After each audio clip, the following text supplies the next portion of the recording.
Welcome back to the booth. Round 5, the final round of the PoG Highland Open Series. I'm here with a fresh face. Paul Mitchell has decided to join us, but we're going to get back down to the table because we have players ready to go. We've got action, we've got a Gataxian probe, we've got a hand revealed. What is in that hand? First of all, thanks for having me. Oh, you're welcome. Second of all, we're looking at Blue-Red Prowess with Nick, and I certainly saw a Corey Steel Cutter. Is that a Manamorphose on the top? I didn't see many lands. No, and is that a fetch land of some alternate artwork variety? Yes, I believe so. Polluted Delta, possibly?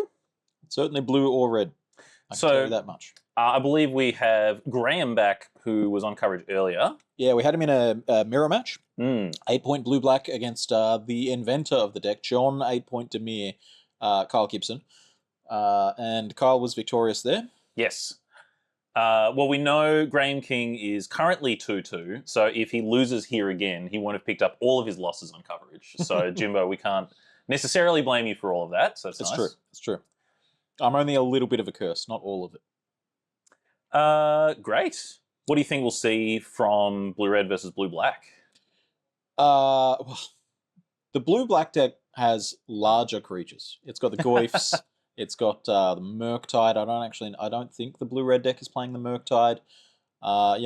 If it can hold on the couple of extra turns that it needs to stabilize against this blue-red deck, it'll be great. It is a little unfortunate that the blue-black deck has larger creatures and the blue-red deck has removal for smaller creatures. Yeah.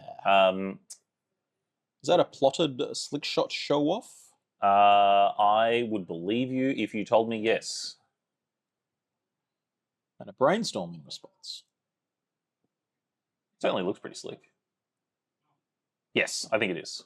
It's what artwork is that from? That's a Store Championship slick shot show-off. Great. Hell yeah. So I've been tuning in a little bit to the coverage throughout the day. Yeah. I'm a proud 1-3. Okay. Although I'm no longer in the event, so... Can't be that proud then. No. I ran with my tail between my legs for round 5, so I was able to catch a little bit of Alex's commentary earlier. Yep.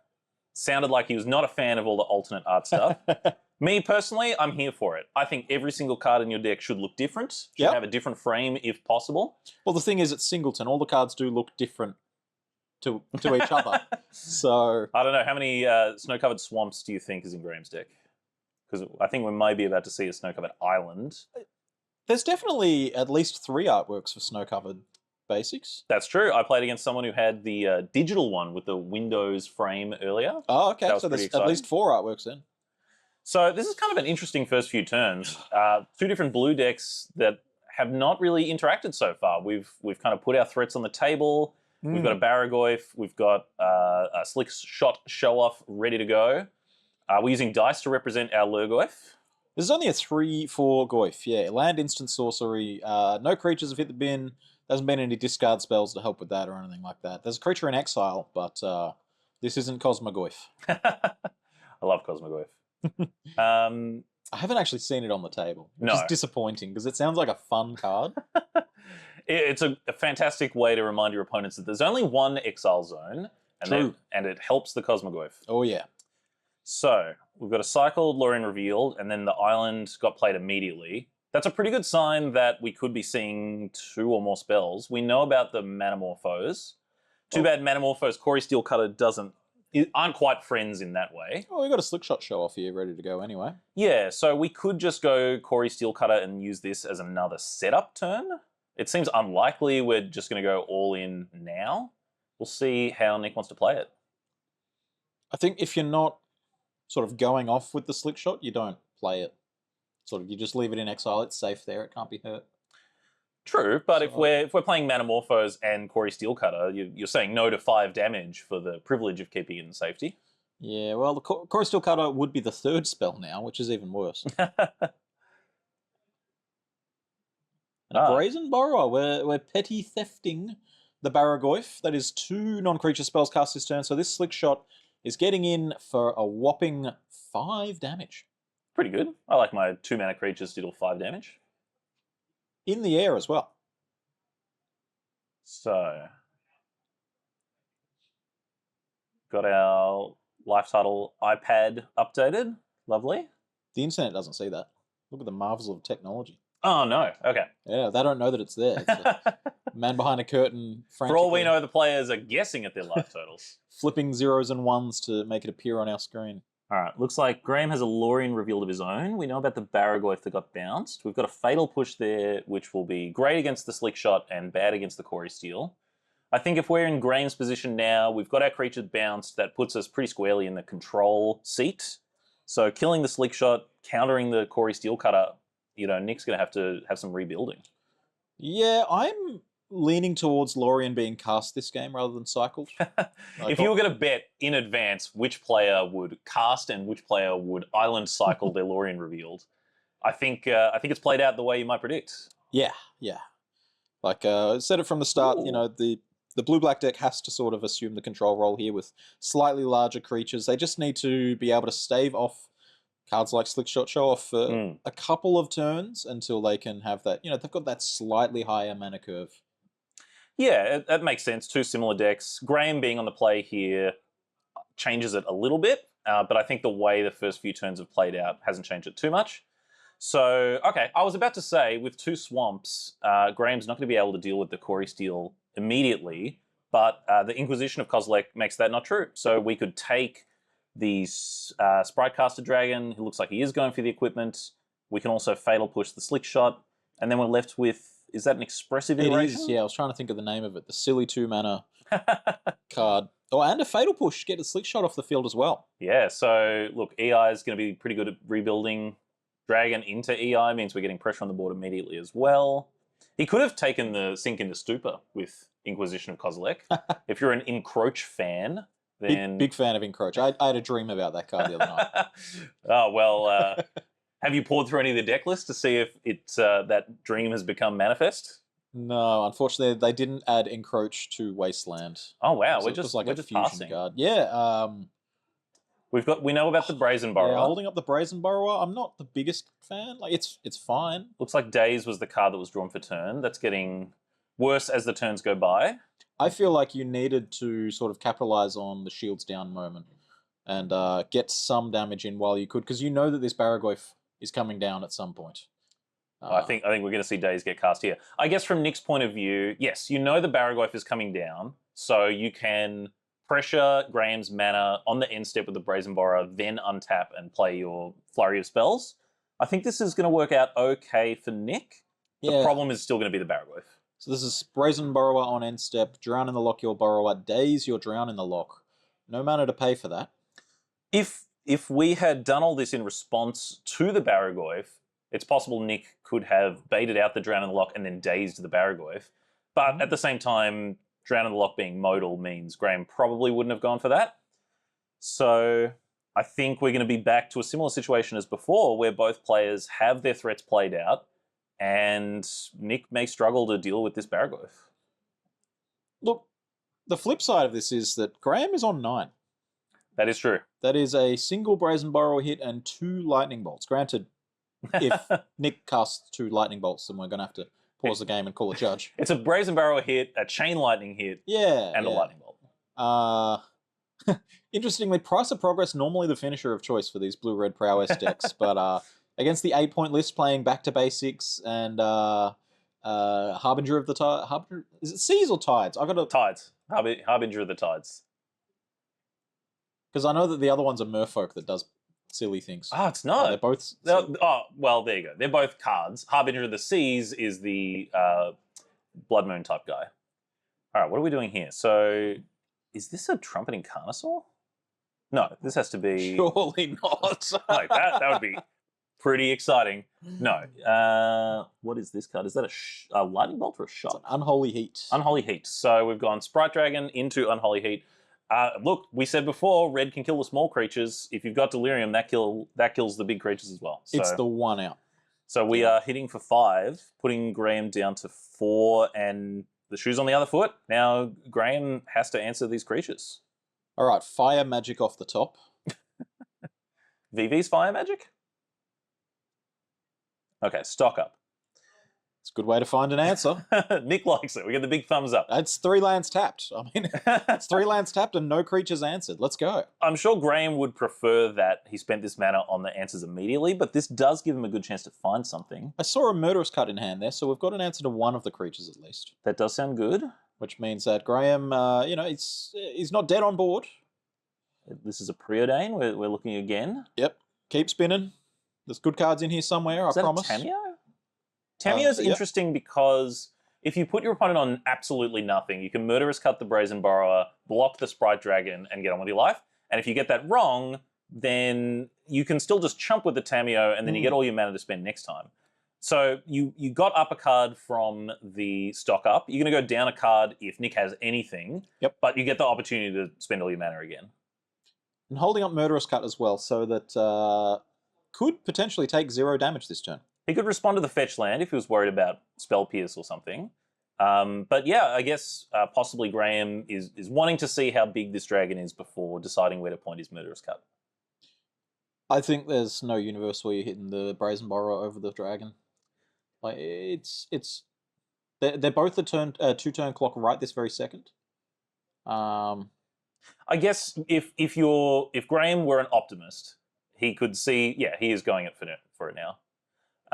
Actually, I thought of a world where you don't. Sure. It's a world where you draw Fatal Push next turn and can't hit this Brazen Borrower. That's true, especially if you don't jump and you go to 1 life. Going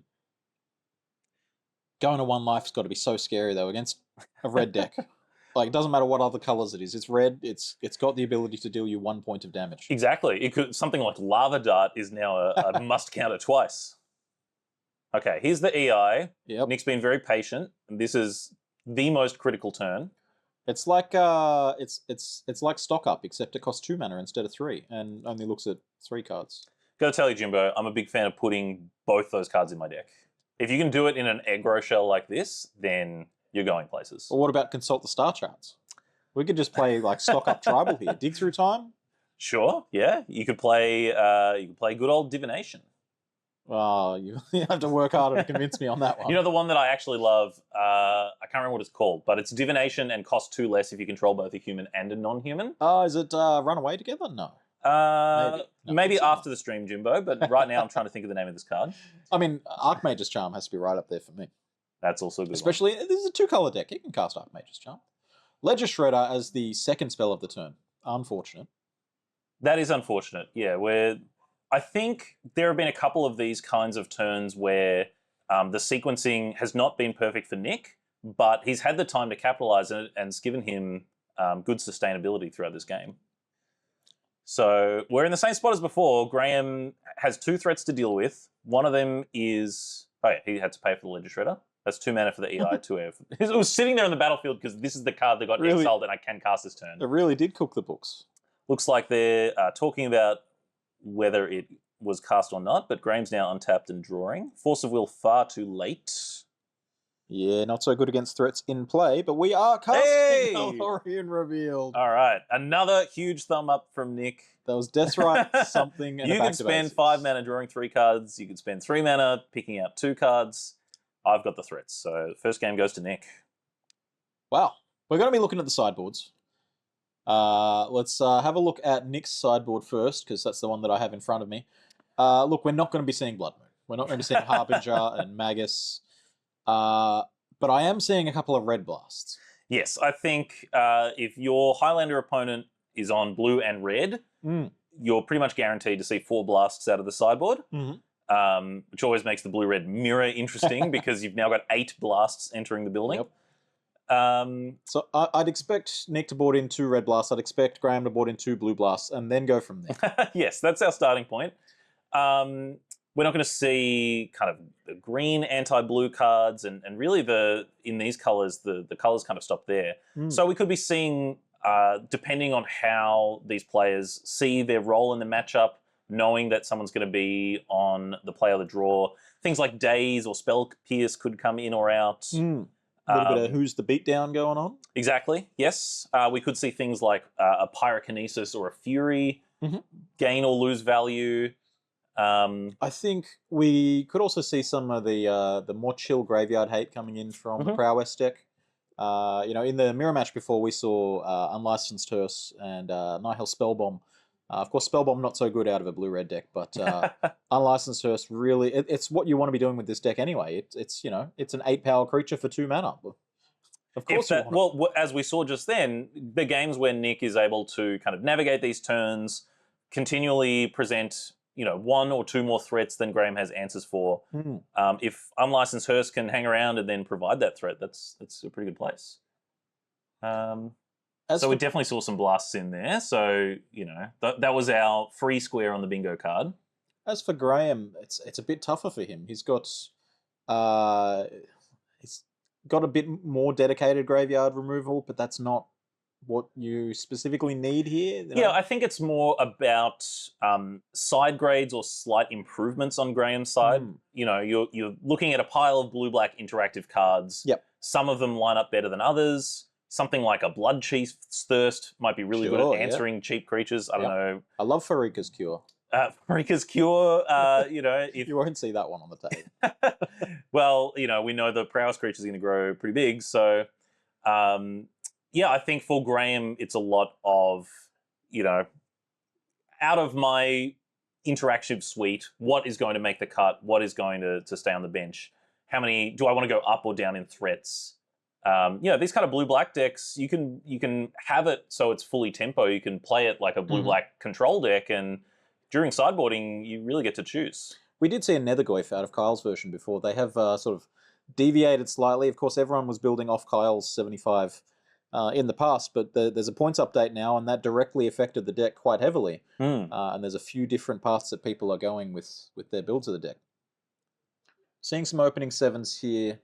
Was that the counterspell from Tarkir? Disdainful Stroke? No, the other one. Do you mean the Power 4 or greater? Yeah, that one's I saw that there. That's crazy. That's wild. What is that one called? Blue for an instant. Counter unless they pay 1, but if you have a big boy, then counter it for real. I think I saw it wrong, but... Was that out of Nick? Yeah, I saw the watermark in the text box, which is what led me to that card. Looking through the deck list now, and I don't see it. Not seeing it. I'm sorry. Maybe it was a dream of yours that's just lingering in the mind. Been on some wild ones lately, I tell you what. All right, what are we looking at here? A Gush. Oh, we've got another Stock Up. Stock Up worked for Graham in the previous game, but wasn't able to produce results in the end. I think we also see a Thoughtseize, so this is certainly looking like Graham's leaning into the control role. Nick has 2 Baubles and a Gush. Bauble, this is one of the reasons that I don't like Baubles, is that you actually don't know what's in this opening hand. You don't know if this is keepable. Does this hand the most exciting part of Magic is drawing extra cards, and you do 7 of that at the start of the game. So yeah, but you don't know if this hand could have 4 lands in it. I'll tell you what, this hand was very good at filling up the graveyard, and I suppose it still is. But Murktide Regent being the way to capitalize on that, it is going to hit the deck. Yeah.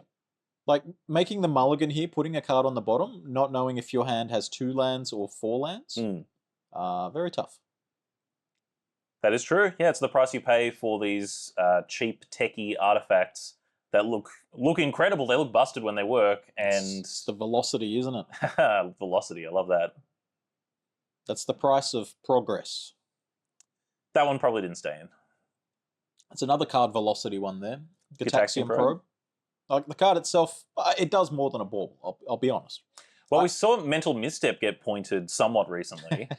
Can you imagine Gitaxian Probe going the same way? No. As a singleton, it's much less problematic than it was in Legacy, having it as a 4-of. That was a Flusterstorm, the top card of the library there, that Nick got a peek at as Graham was drawing with that bauble. Not a bad one to know about, that's for sure. Certainly, Flusterstorm, yes, definitely. You're going to expect some number of counterspells, but that one certainly changes in value based on the texture of any given turn. So knowing about it's great. It's still not great news. Flusterstorm means that Graham can play his somewhat expensive draw spells like Stock Up and still be able to interact, provided he has 4 mana.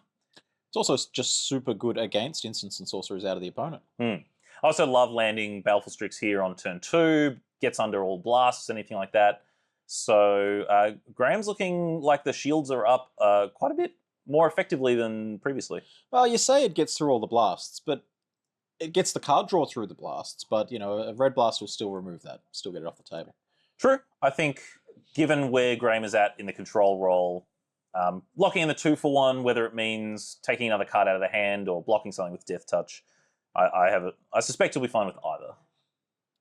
We're also hanging on to that Urza's Bauble, I notice, which is going to come in handy here for this Astrologian's Planisphere. We see much of that one today? Not today. I did see it. Where did I see it? I saw it. It was a standard RCQ, actually. Oh, great. Fabulous. Yeah. Well, making waves in standard and appearing in Highlander.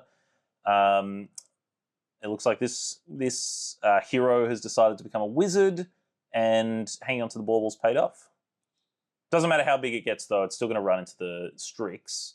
But running a 2-2 or a 3-3 into the Strix, and then... It's just a token, you got it for free. Yeah, you don't want to run a 5-5 token into it, but if you can convince Graham to block just slamming the stock up right away.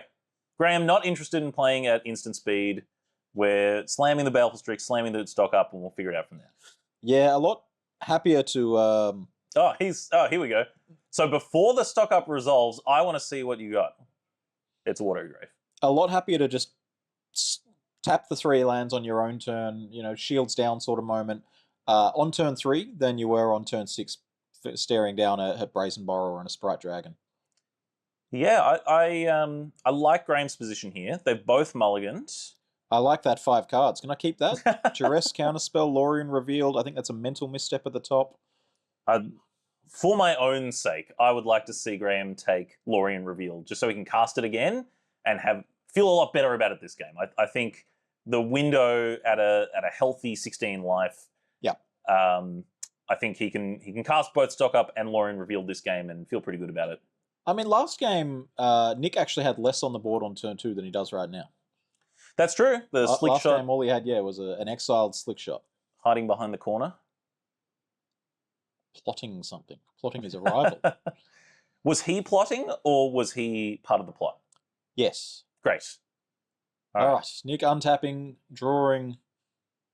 So, from Nick's point of view here, it's always sad to see the Baleful Strix. I just hate killing Baleful Strix. It feels so dorky on the table. Oh, yeah. I think a way to do it in the most painless way possible is present kind of a 2-2, 3-3, 4-4 token and have that be just enough for Graham to convince a trade.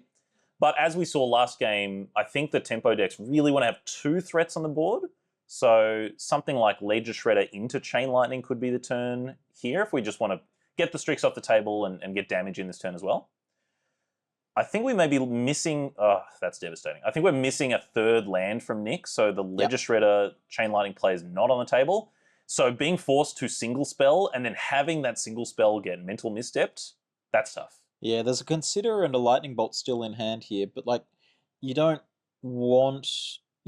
ideally you want your Consider with a Ledger Shredder in play. Yes. I think last game was a little awkward for Nick in that he had more threats and couldn't sequence the cantrips in a way that maximized them. This game's kind of the opposite, where being pinched on mana means you have to fire everything off and your threats aren't just sitting there waiting to go. They Consider put a Ponder in the graveyard, which it affects this... It has impacts where, you're running out of these 1-mana spells that are super easy double spells for your Ledger Shredder, for your Corey Steel Cutter, all that sort of thing. Yeah, I think Nick is just thinking, if I can turn this Ponder into a worse cantrip at 0 mana just by seeing a card deeper, hopefully I'll hit a land sooner. But yeah, we saw the attack with the 4-4 token. Graham just blocked, and now he's got all his mana up. Well, that'd be a success. You were talking about, how to remove the Baleful Strix by just presenting a middling creature, and it does seem like Nick was able to do exactly that. He's got a Sprite Dragon in hand now as well, so... Yeah, playing 1 threat a turn is pretty reasonable, but doing it with 0 threats in play, We need to equip that Planisphere to something to really feel good about the situation here. And like his hand has all of the creatures from the last game in it. He's got a Brazen Borrower in hand. He's got the Sprite Dragon. And that was a Cling to Dust that hit the bin as well, which means at some point in the future, Graham could spend 4 mana, escape the Cling to Dust. Does that count as a divination if you're going up a card for 4 mana for free? We'll consult the alignment chart. This Spell Pierce in Graham's hand looks amazing, by the way.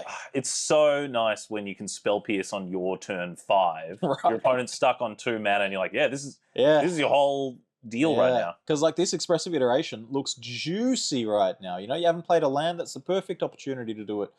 But it's going to get countered so easily. It's not even being cast, it's a Sprite Dragon instead. Okay, so we could Petty Theft that, but I think... What is Graham's hand? Spell Pierce, Petty Theft, and... I didn't quite catch the third card, but yeah, if we're just clinging to dust and we're firmly settling into the control role here, unfortunately at this point of the game, the 1/1's just not that threatening. Now, if the Sprite Dragon were to go to Wizard Academy and have the Planologian's Sphere equipped... It's the Astrologian's Planisphere. Thank you very much. I wasn't very good at the Astrologian class in Final Fantasy XIV. Tell me about it. It heals in weird ways. It's got like these 2 tarot decks. Oh, it's the tarot deck. Yeah. That sounds really cool and too much work. Yeah, that's exactly right. We are clinging to dust. We're getting rid of that Chain Lightning. No Snapcaster-ing that today. Another creature in hand. Force of Will. Force of Will, you'd prefer a, counterspell, just blue counterspell at this point in the game, but Graham's got to feel pretty good. He's got his personal Howling Mine because that Cling to Dust is still hanging out there. If something really scary happens, you've got a safety valve. I think now we're going to see the Expressive Iteration now that the Sprite Dragon's in play. The 4th card in hand is the Flusterstorm. Look, that we're currently playing into right this very second. You're allowed to Spell Pierce Metamorphose. It might feel low impact, but Graham is just tightening the bottleneck on this game. Declines to Petty Theft the Dragon. I suspect we're going to see another draw here. We could see Petty Theft plus Fairy in the end step. That's true. We could make the 5 mana play of the strange 4 mana to Fairy type. I'm going to play my bounce creature at instant speed. Never mind, we're getting a Hedge Maze instead. Yeah, this makes sense. This still leaves up 4 mana for Cling, and Graham gets to have a little choice about what he sees. There's also the option to remove the Sprite Dragon by casting Brazen Borrower. That is true. You could just block. That is also legal. I guess, yeah, I mean, Graham still hasn't found a threat. He's played the Baleful Strix early in the game. If he just sits around and does nothing forever, he is giving Nick more and more time to get into this game. If he were to draw a Baragoyf or something like that now, then... And he's trying. He's clinging to dusting and surveilling. Here we go. Ledger Shredder. Now we've got something to play to the board. All this time spent... long goodbye as well. Oh, excellent. All right. From Graham's point of view, great. Now we can dirtle around. We can play our blue spells. We can connive away land because he didn't have a counter. And... now all the interaction that he's doing to stop Nick, he's actually progressing his own plan as well. And just right on time, Nick has drawn the 3rd land. It's tough. Well, the Spell Pierce is gone, so the Expressive Iteration can't get Spell Pierced. It can get Dazed, so you really don't want to play it this turn unless you're already playing a land, but you don't want to play a land and then Expressive Iteration. Is that so we could go Swift Spear into Chain Lightning? Swift Spear, how much does the Planisphere cost to equip? 2? Great question. I think it's going to be relevant right now. We're Petty Thefting the Ledger Shredder. That's the 2nd spell.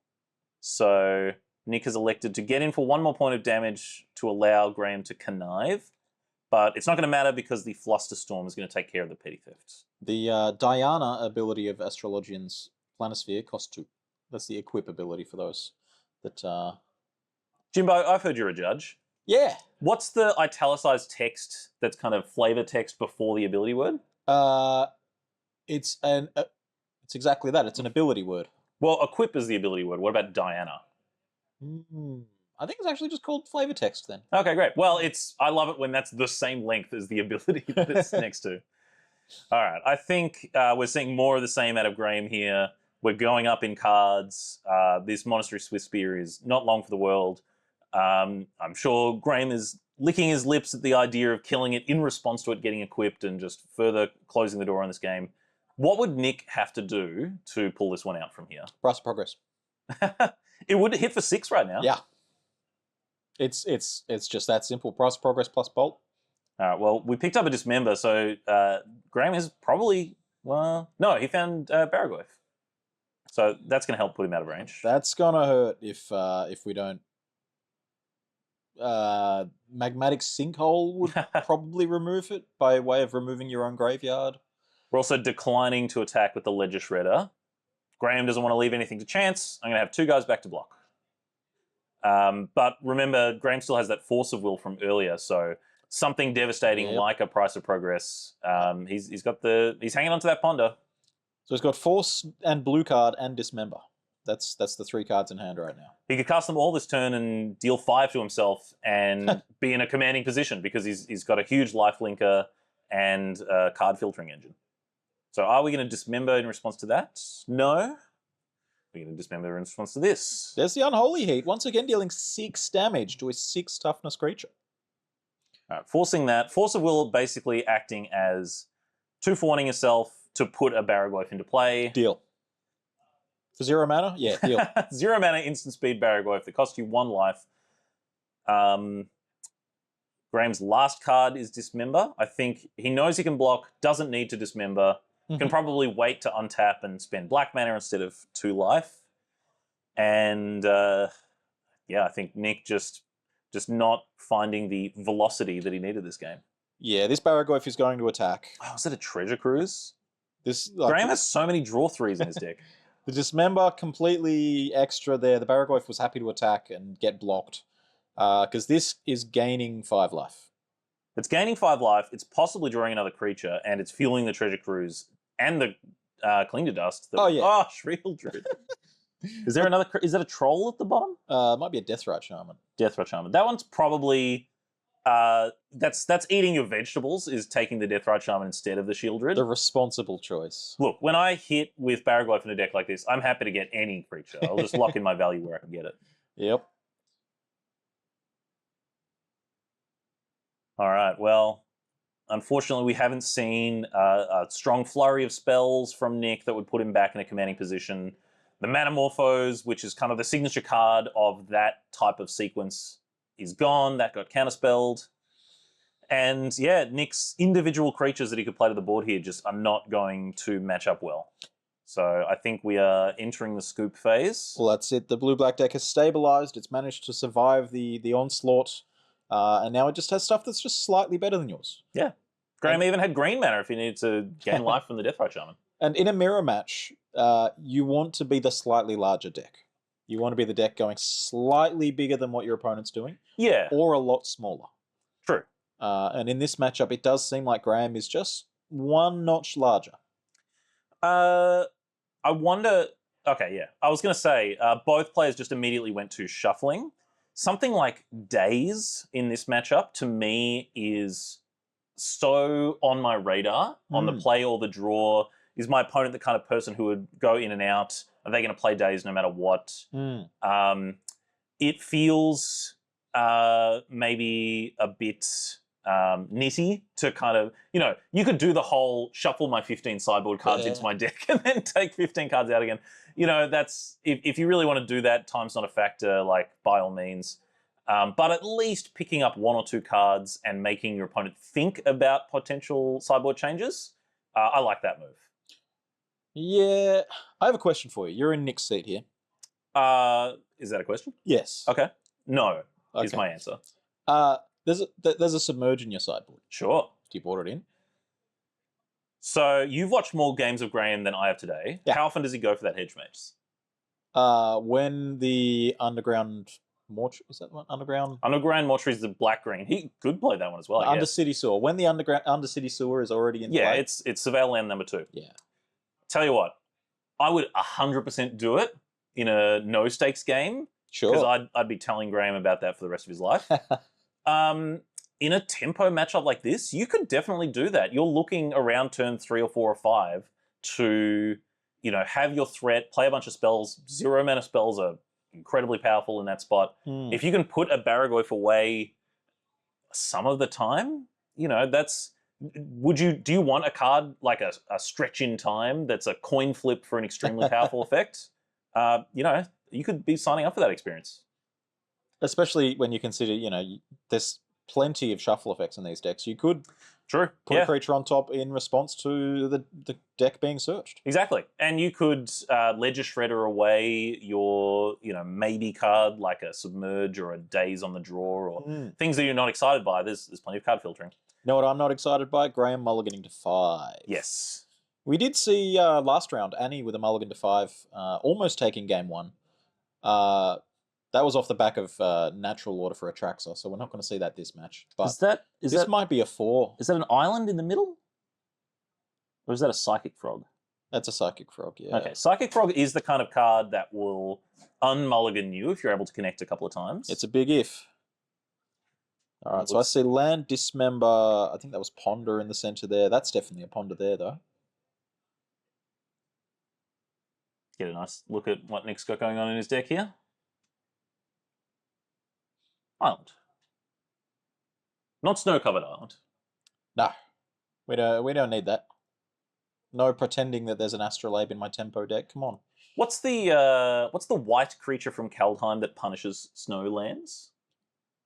And you don't need to answer. No one's playing it today, I'm sure of it. But I have seen a lot of these basic heavy decks often playing the snow-covered lands. People play Skred, people play Astrolabe. That card certainly exists. All right, let's see what Graham can put together on his Mulder 5. Darkslick Shore Ponder. It's a good way to start anyway. Redain, there it is. I totally knew this card existed. Well, I knew the card existed.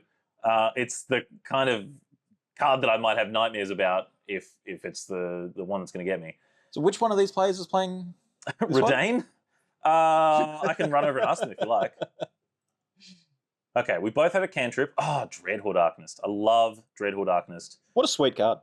Graham has the Dismember, so if he chooses, Nick's not going to get any value out of that, assuming we fire off the Dismember and there's, no other interaction. So Graham, keeping up Counterspell, keeping up Dismember. Yeah, I mean, your opponent could commit a juicier target to the board. Yeah, Graham's going to let the Ponder happen.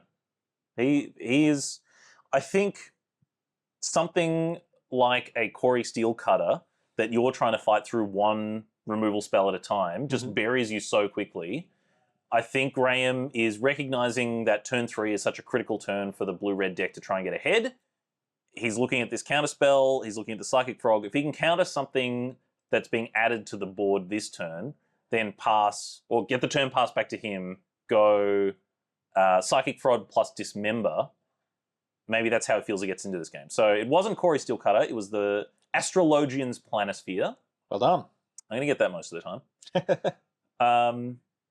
And yeah, we'll see if this plan works. Graham was willing to let Nick get a free Ponder for the privilege of sequencing it this way. Or Frog. Frog blocks the Dreadhorde Arcanist as well. Yeah, and there's no longer anything in the graveyard for the Dreadhorde Arcanist. That's true. You have to trust that the blue-red deck can find something. It'll find something. It could be a bolt on the Frog, threatening to bolt again. Be good?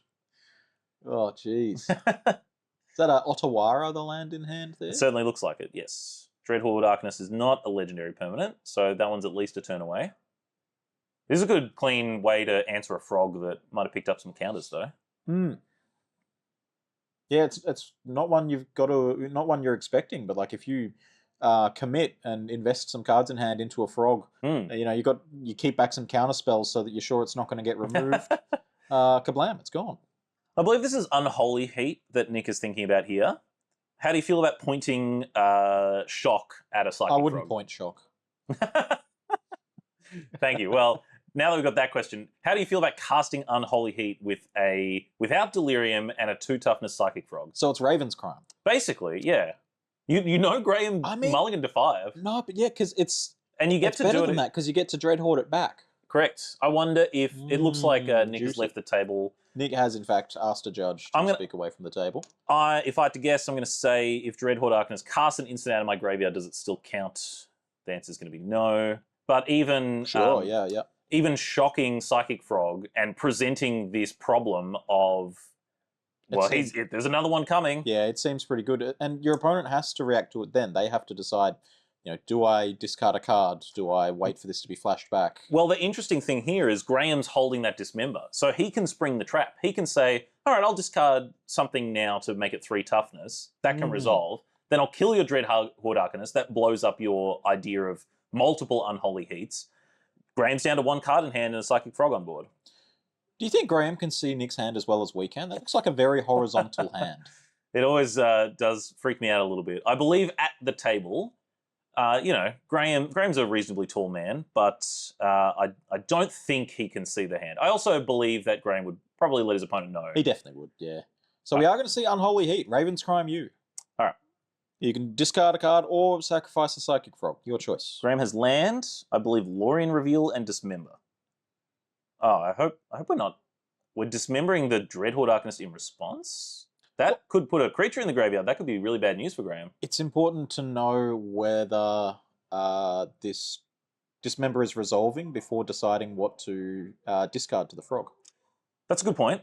If Nick somehow had a Thought Scour or a way to, quickly... Thought Scour would be a blowout. Yeah, that would be bad news. It looks like... Oh, Graham's going to keep the Lorien Revealed. All right. This is playing out as we thought. Petty Theft is going to keep the Psychic Frog off the board for a little while. But yeah, Graham's dealt with the Dreadhorde Arcanist, the Unholy Heat, just Raven's Crimed away, discarded the Flooded Strand. And the Otawara's in play.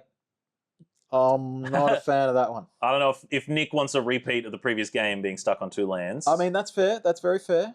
And he has the other bounce spell in Petty Theft. Yeah, shout outs to Nick here with the plot token, the adventure token. He's got the smorgasbord. He is a caster's dream. The MTR says you're responsible for bringing all the tokens you require to play your deck. Is that true? Yeah. Here I am playing... all the objects. So. I'm just here playing with Smarties and hoping my opponents let me get away with it. Cool. So Graham drew a land. He's 1 step closer to Lorien Revealed. I don't think he's going to cycle Lorien Revealed because he doesn't need the 5th land for anything except the Lorien Revealed in his hand. So he's in a position where both lands or spells are good for him. I mean, the counterpoint is you could go and get like a Hedge Maze, but if you were going to do that, you needed to do that on the previous turn. Sure. It's too slow to... All right, we're up to 4 lands. This is interesting. We're kind of found a moment of parity. Shocking with Steam Vents. This is an 8-point list, which means we won't be seeing Volcanic Island out of Nick's deck. Yeah, how do you feel about the 8-point list? Both of these players choosing to play with budget constrictions in mind. When the only reserve list card you're excited about playing is the dual land that is your 2 colors, I think that's a great spot to play an 8-point list. How about Null Rod? That's the one that trips everyone up the most, I think. Yeah. Land or spell? Land or spell? Okay, we're waiting to fetch. I guess Graham wanted to draw his 5th land, so he didn't... Oh, yeah, it must have been a land. Didn't crack his Prismatic Vista because drawing an untapped basic is fine here. And he's just slamming the Lorien Revealed. It's food for the frog. It's food for the game. You'd feel a bit silly if this got red blasted. Just on the spot, you got no cards left in hand now. Like it would take a real gangster to red blast the Lorien Revealed and not the frog that's already in play. No, I'd do it. He's got no cards in hand. What's a little 1/2 gonna do? All right. Well, we've seen spots in game 1 where Graham reloaded cards in hand but was too slow. We saw spots in game 2 where it was soul crushing and shut the door on Nick. Now we're in a spot where both players have creatures on board. Graham's resolved a draw spell and Nick is untapping with all his mana. So I think we're going to see both the blue-red deck try and be aggressive and the blue-black deck trying to control. I think that this turn is a bit of a pivotal moment here. We could see a really big turn here. We've got Monastery Swiftspear and Preordain. So if the Preordain cards are cooperative, this could be a big turn. And the shields are down. Like that's the important thing, right? Like after this turn, Graham, you've got to feel like Graham has a say in the game. You know, he's resolved his law and revealed, blah blah blah. This turn specifically, shields are down. Go ahead. Ooh, is that Flame Slash? Certainly an Urza's Bauble. Certainly Urza's Bauble, which if you're looking for just things to cast, that's great. You could also leave them both on top and then make sure the Delver flips. If I believe it's Flame Slash, but whatever that red spell was, that'll probably flip the Delver. It might be a Slick Shot show off. It could be, yeah. Looks like he's opting to keep one of them. Well, if it's a Flame Slash, we're going to find out because you are jamming that right now. Yeah, well, that's no Raven's Crime. That's right here, right that's a three Flame nightmares. Slash. Yeah, that's a Flame Slash. All right, Graham. Do you do it? I'm all on this frog. You know, Ottawara's in play. We haven't seen any red blasts yet. If Nick, well, there's Island untapped, which might make Graham feel a little bit safer than this because he's doing it. They're going over there. Oh baby! Oh no, no, he changed his mind. All right, I'm changing Graham's name in the group chat. No longer loves frogs. Yeah, he's coward. This is an attack for 7. The good news is that was kind of like a Punisher card where you're giving your opponent the choice. It must feel good to just, here's my 1 mana removal spell, kill your frog. But if you're in Nick's seat, Graham's just drawn 3 cards and he let his frog die. You've got to imagine there's some pretty good cards. So let's see what Graham can do here. Yeah. Long Goodbye is good. I'm just dreaming of like a Massacre, you know? Massacre, yeah. You could cast it for 4 mana. We got a Hydroblast, we got a Long Goodbye, and I think there's a Cling to Dust as the last card. Cling to Dust doesn't kill Delver. All right. What are we even doing? Delver flip. I believe we topped both with the Preordain. But he cracked the ball. That would mean that that's a... Oh no. Oh, Delver flipping Gush. Hey, how about... I've heard of this one before. How about that Ottawara? Oh, hang on, it's not an island, is it? Never mind. Never mind. I'm thinking of Mystic Sanctuary, you know, where you actually get to have fun. Oh, I love Mystic Sanctuary as well. We're still in the upkeep here. What are we thinking about here? I wonder who has put the brakes on the game. Might have been considering like a Thought Scour. I don't think there's a world where you want to not draw Gush. You've got 5 lands in play. Yeah, I mean, from turn 6 onwards, Gush is always good.